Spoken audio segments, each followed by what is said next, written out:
விட்டு பிரிவதில்லை, அதை தியானிக்க மறப்பதில்லை.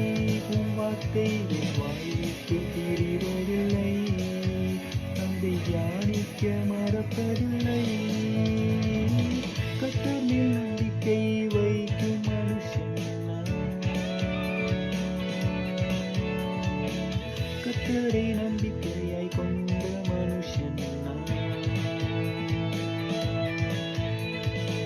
கர்த்தர் மேல் நம்பிக்கை வைக்கும் மனுஷன் நான். கர்த்தரை நம்பிக்கையாய் கொண்ட மனுஷன் நான். கர்த்தரின் பாதத்தை வைத்து விட்டேன், அவரே என்னை ஆதரிப்பார். கர்த்தரையே நான் நம்பிடுவேன், ஒருபோதும் தள்ளாட விடமாட்டார். கர்த்தரின் பாதத்தை வைத்து விட்டேன், அவரே